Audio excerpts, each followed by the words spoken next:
कांग्रेस के बेटे का फर्जी बर्थ सर्टिफिकेट, मंत्री की फर्जी डिग्री और अब विधायक का फर्जी पैन कार्ड। भाजपा ने हेमंत सरकार पर आरोप लगाते हुए पूछा कि जब तक सरकार जाएगी और इन भ्रष्टाचार के मामलों की जांच क्यों नहीं करवा रही। पार्टी के प्रवक्ता ने कहा कि पहला मामला राज्य के एक हाई प्रोफाइल आईएएस अधिकारी के बेटे का जन्म प्रमाण पत्र फर्जी पाया गया। दूसरा मामला एक मंत्री के शैक्षणिक योग्यता प्रमाण पत्र डिग्री में भी असमंजस्य उजागर हुआ। ताजा मामला अब एक विधायक का पैन कार्ड फर्जी होने का खुलासा हुआ है। भाजपा ने जोर देकर कहा कि ये सभी गंभीर आरोप हैं और सरकार को तुरंत एक स्वतंत्र उच्च स्तरीय जांच आयोग गठित करना चाहिए। पार्टी ने पूछा क्यों अभी तक कोई ठोस कार्यवाही नहीं हुई, आमजन का भरोसा कब लौटेगा। भाजपा ने मुख्यमंत्री हेमंत सोरेन से अपील की है कि वे भ्रष्टाचार पर जीरो टॉलरेंस की नीति अपनाएं और दोषियों को बेकसूर साबित होने तक स्थायी रूप से निलंबित रखें।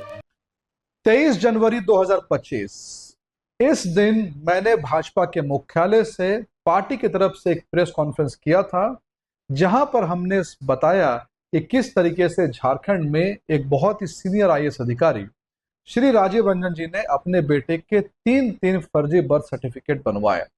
उसके बाद ना तो रांची नगर निगम में किसी ऑफिसर के ऊपर में, किसी कर्मी के ऊपर में कोई कार्रवाई की गई, ना आईएएस ऑफिसर के ऊपर कोई कार्रवाई की गई, ना ही इसमें कोई फॉर्जरी का केस दर्ज किया गया। यानी कि मैसेज बिल्कुल क्लियर था कि अगर आप राज्य में ऊंचे ओहदे पर बैठे हैं तो आपके लिए कोई कानून मायने नहीं रखता। आप सारे कानून को दरकिनार करके आप फर्जीवाड़ा कर सकते हैं।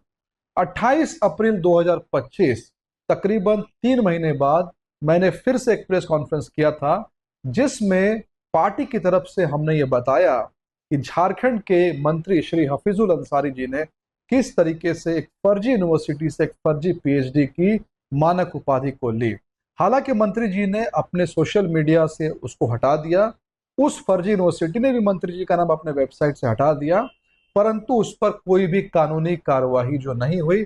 मैसेज बिल्कुल साफ था कि अगर आप राज्य में मंत्री है तो आपके लिए कानून नहीं है, आपके लिए कानून अलग है और आम आदमी के लिए कानून जो है वो अलग है। और आज 17 मई 2025 को एक बहुत ही प्रतिष्ठित मीडिया हाउस से ये खबर आ रही है कि झारखंड में एक सिटिंग एमएलए श्रीमती श्वेता सिंह, जो कि बोकारो से विधायक है, उनके दो पैन कार्ड पकड़े गए हैं।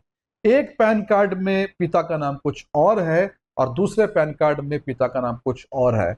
सिर्फ 2 पैन कार्ड ही नहीं, मीडिया के रिपोर्ट के अनुसार उनके 3 फर्जी वोटर कार्ड भी पकड़े गए हैं।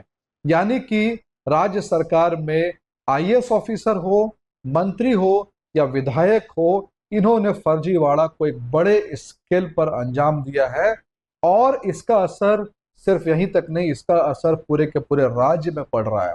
उदाहरण के लिए कुछ समय पहले ऐसी खबर आई है कि जमशेदपुर में एक गांव में 3000 फर्जी बर्थ सर्टिफिकेट जो है वो बनाए गए हैं, जिसकी अभी फिलहाल जांच जो है वो चल रही है। तो ये पूरा का पूरा फर्जीवाड़ा, ये पूरा का पूरा फॉर्जरी क्यों हो रहा है?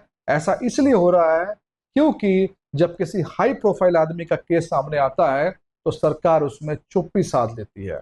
किसी हाई प्रोफाइल आदमी का नाम आता है तो सरकार उसमें कोई भी कार्यवाही नहीं करती है। और जब सरकार चुप्पी साध लेती है, सरकार कोई कार्रवाई नहीं करती है, तो नीचे के लोअर ब्यूरोक्रेसी में, नीचे का जो एडमिनिस्ट्रेशन का अपैरेटस है, उनको एक मैसेज चला जाता है कि जो हाई प्रोफाइल लोग हैं, मंत्री है, विधायक है, सांसद है, पैसे वाले इन्फ्लुएंशियल लोग हैं, इन लोगों के फर्जीवाड़ा में चुप रहना है, कोई भी कार्रवाई नहीं करनी है।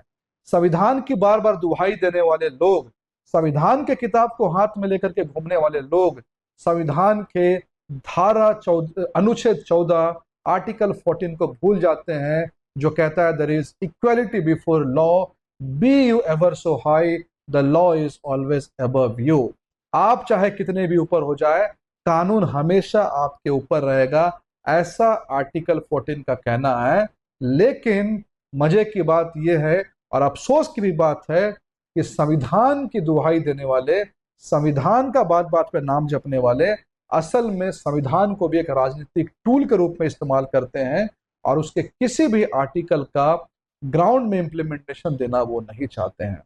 हम हेमंत सोरेन सरकार से ये आग्रह भी करते हैं, अपील भी करते हैं कि ऐसे जितने भी हाई प्रोफाइल मामले आपकी नजर में हैं, चाहे वो भाजपा ने बताया चाहे किसी मीडिया कर्मी ने बताया, चाहे किसी एनजीओ ने बताया, चाहे किसी आम आदमी ने बताया, आप उस पर जो भी कानूनी कार्रवाई हो सकती है, जो भी कानूनन रूप से एक्शन हो सकता है, उसको लीजिए और एक मैसेज दीजिए कि आर्टिकल 14 समानता का अधिकार झारखंड में है और यहाँ पर एक आम आदमी और एक पावरफुल आदमी के बीच में कानून का कोई अंतर नहीं है, कानून सबको बराबर रूप से मानता है। ये आपको मैसेज देना चाहिए। धन्यवाद। जय हिंद।